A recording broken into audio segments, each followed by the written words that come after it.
I can rot in prison for my country. I am not a Filipino for nothing.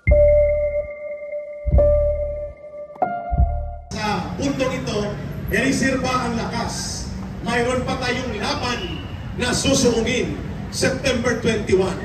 At tayo, ang ating boses, ang ating lakas, ang ating mga balakang at ang ating mga tuhod, ireserba sa buong magdamag na pagtatalsik na panawagan kay Marcos sa September 21.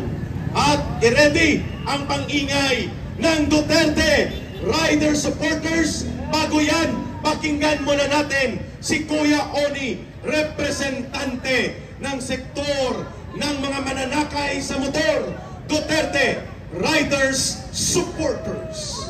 Ayan, maraming salamat sa iyo, Ka-Eric, at maraming salamat po sa lahat ng mga naririto. Mabuhay po ang bawat isa sa inyo! Mabuhay!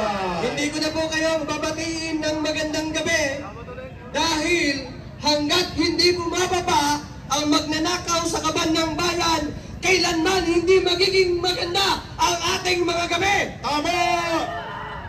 I agree!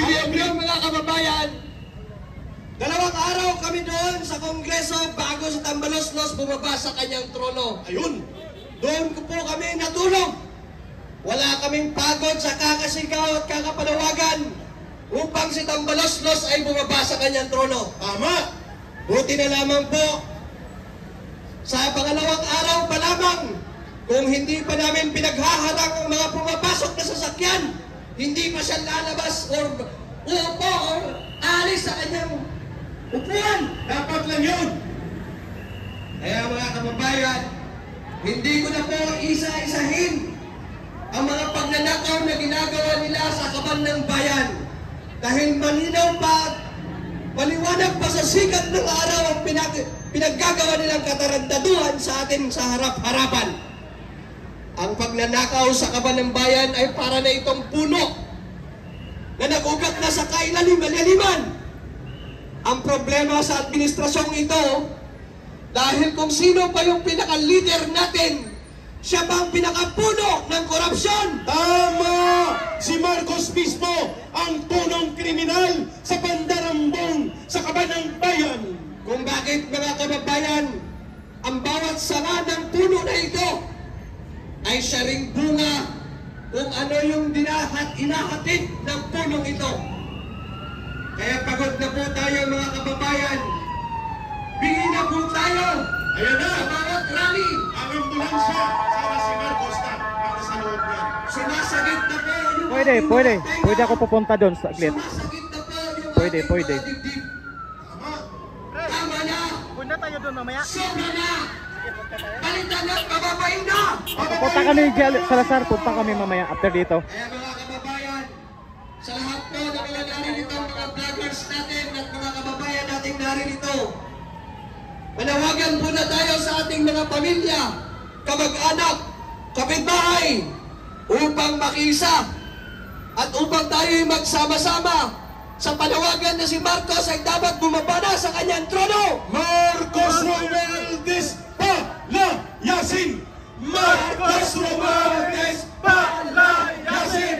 Marcos Romualdez Palayasin! Tuloy-tuloy na po natin ito mga kababayan. Huwag na po tayong tumigil hanggat ang mga korap sa gobyerno ay hindi bababa sa kanilang mga pwesto. Magpapatuloy po tayo sa ating Sa panawagan. mga hindi pa naka-like guys, Dahil patuloy kung naman tunay po pa-like tayo natin live gusto stream. ng Thank you! pagbabago, ang pagbabago ay dapat nag-uumpisa sa ating sarili. Oh, tama yan! Kaya kung kayo, yung mga nasa bahay, kung gusto nyo ng pagbabago, dapat makiisa kayo dito sa panawagan upang si Marcos ay bumaba sa kanyang trono. Tama! September 21, alas 8 ng umaga, kita-kits, Occupy EDSA! Hindi po sapat mga kababayan na puro lang tayo reklamo Oo, sa it's a social shrine to, media. it's a shrine. Hindi po Sa tayo sidewalk sapat- ng Robinson Galleria. Hindi po sapat na magmamarites lang po tayo doon sa ating mga kapitbahay kung ano yung mga kabarastugang ginagawa ng gobyerno ito sa ating mga mamayayang Pilipino. Tama! Dapat po tayo ay gumalaw. Dapat po tayo ay humakbang. Dapat po tayo ay makisa sa bawat rally at panawagan kung saan-saan sulok sa Luzon, Visayas at Mindanao. At ating ipakita, lumalakas, lumalawak, lumalaban, lumalakas, lumalawak, lumalaban, lumalakas, lumalawak, lumalaban. Ayan, kaya po mga kababayan, kailangan po tayong magkaroon po ng unity. Gaya nga po ng tinuro ng aking ama nung ako'y nasa elementary pa. We ought to be united because in unity there is strength. And in strength there is victory. And in victory there is harmony. And in harmony there is peace. And in peace there is happiness. Agree. Kaya hindi po natin makamtan yon hanggat hindi po natin tayo magsama-sama bilang mamamayang Pilipino na may pagmamahal sa bayan upang ang mga tao nasa gobyerno ay managot sa kanilang pinaggagawang pagnanakaw sa kaban ng bayan. We agree. Pupunta kami mamaya doon. Huwag po kayong mag-alala. Kung kayo ay walang boses, kami ang boses sa inyo. Kami ang magbibigay ng boses ng mga sundalo at pulis. Gaya nga po ng sinumpaan natin sa bawat mamamayang Pilipino, sundalo ka man, pulis ka man, empleyado ka man, farmer ka man, kung sino ka man, sabi nga sa ating konstitusyon, we, the sovereign Filipino people, imploring the aid of Almighty God, in order to establish a government that shall embody our ideals and aspirations, promote the common good, conserve and develop the patrimony of our nation, and secure to ourselves and our posterity Mamaya, pupunta kami doon mamaya. the blessings of independence and democracy under the rule of law. And Ano kasi to, Black Friday. Justice, Yung grupo to Black Friday, kaya dito sila sa Israel. in order to promote this Constitution. Preamble. That is our preamble na dapat natin gampanan ng bawat isang mamayang Pilipino. Kagaya na lamang ng ating mga kapulisan at kasunduluan. Ngayon mga kababayan, ramdam na po ng mga taong may dapat managot. Ang pagkakaiba di Salazar, iba ang organizer. Iba ang leader, ganun yan. Wala tayong magawa dyan. Kasi kung isipin natin, katulad sa Maisog, nagrupo din sila iba, di ba? Kaya hindi natin maano talaga. Ang atin lang dyan, kung saan merong rally, suporta tayo. Basta kasim natin ang opinion.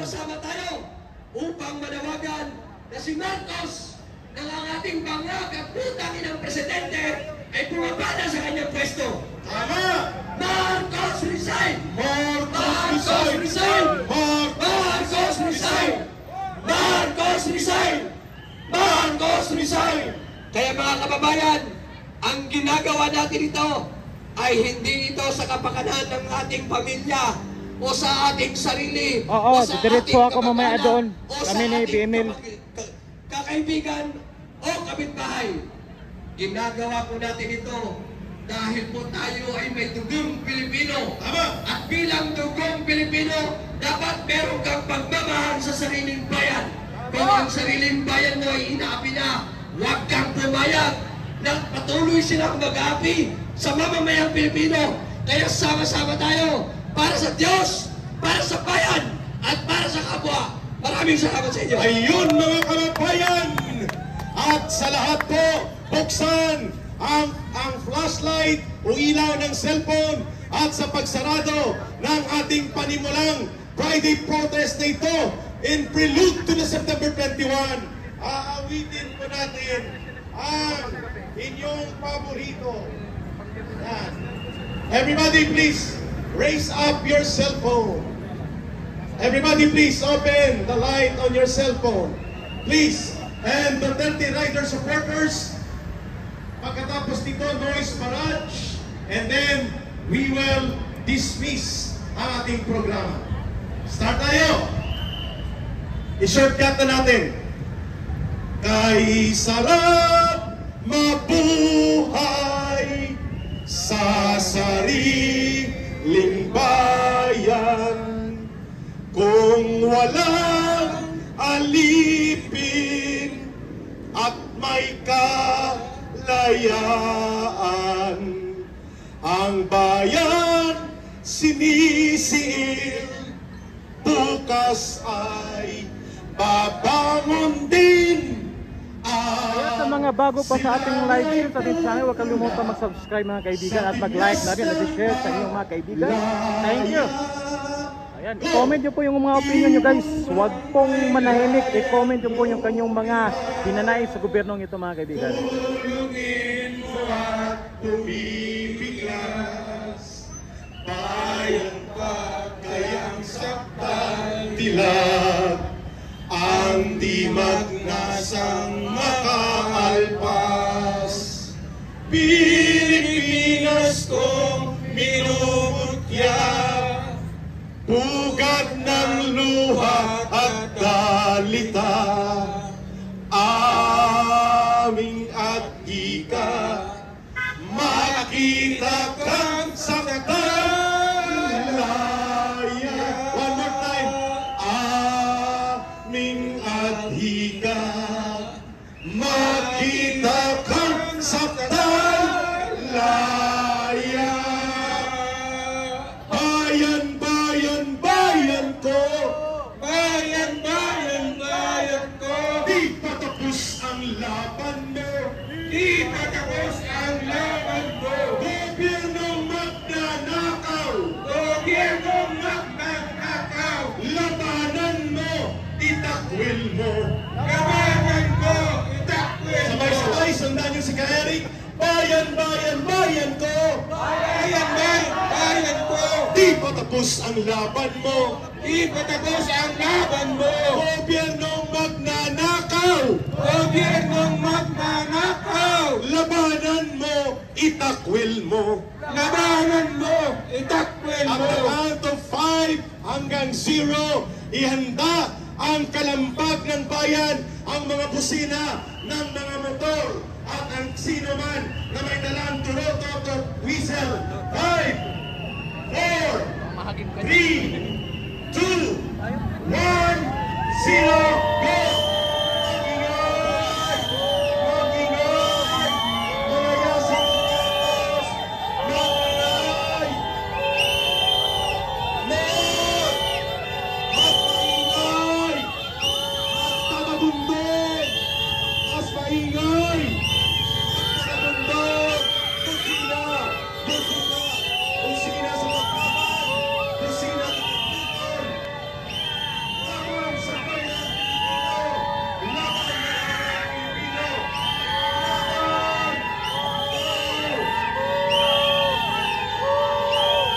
Laban! Okay na, okay na. Maraming salamat. You can turn off the light sa cellphone ninyo. At may mga pasimplihan lang. Hindi ko alam kung kasya pa, pero parang may lugaw sa likod ko na nakikita ko. Hindi ko alam kung bastante pa. Kung hindi pa bastante, tubig na lang sa ating bahay. Kita-kits tayo! Ang ating call time, alas 6 hanggang alas 7. Dadagsa sa kahabaan ng EDSA ang daluyong ng galit ng mamamayang Pilipino. Mabuhay ang sambayanang Pilipino. Mag-ingat sa pag-ibig. Maraming salamat. Ang mga streamers, tipunin, bitbitin at i-recycle pa natin yan.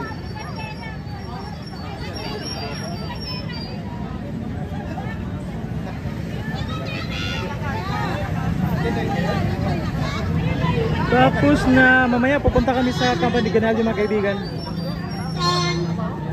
Thank you sa mga nanood try natin mamaya mag-live doon sa Campo de Ganalyo. Para maiwas tayo sa kabuluhan.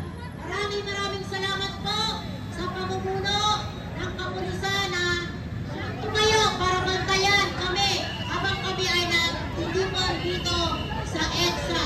Maraming salamat po. Assalamualaikum warahmatullahi wabarakatuh. Allahu Akbar! Ay, thank you so nagpalipad. Wow, for the first time ha. Thank you. Ang mga sobrang linis ng Commonwealth. Maraming salamat. Pagkalain po kayo ng mga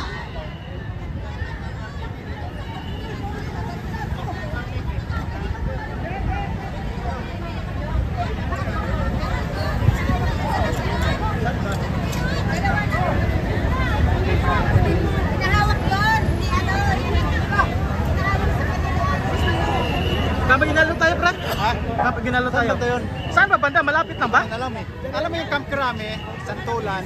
Eh, malayo ba? Malayo. Una, ano siya? Pagkalagpas lang Di ba sa white? shrine. Di ba white plain? Pagkalagpas lang natin sa shrine. Santulan nga, yung may gasolinahan. Tapos kanan. Mga ilang kilometro? Yan lang, tawid lang. Yan lang, sa una-unan lang. From white plain, gano'ng kalayo? Dito lang. Gate 4. Garo mga ano. O tara, langkat na tayo. Nasa Gate 4 sila. Nasa Kwan nga, Kubaw na yun eh. Ha? Kubaw na yun, yung Santulan. Malayo? Alam mo yung Camp Crame? Alam niyo yung sa shrine. Oh, white plain. Sa una-unan lang noon. Mga ilan? Yung sinasabi mo. Mga... Dito lang yung sinasabi niya eh. Yan lang yan, yan lang. Galing ako kagabi doon. Sino bang mas pinangat siya ako? Alam mo yung So malayo pa sa white plain? malayo pa. Mula White Plains saka dito, halos ganun pa rin. Mas malayo pa. Mo ba? Alam mo yun, Camp Crame. Stoplight. Hindi pa abot ng Santulan. Hindi pa daw abot sa tulan. Hindi, nandun sila. Di ba nung nakaraan? Santulan yung lumipat sila. Lumipat? Oo, lumipat. Bumabag sila ngayon dito sa... Di ba sindi pa tayo ng kandila? Nandun kayo na.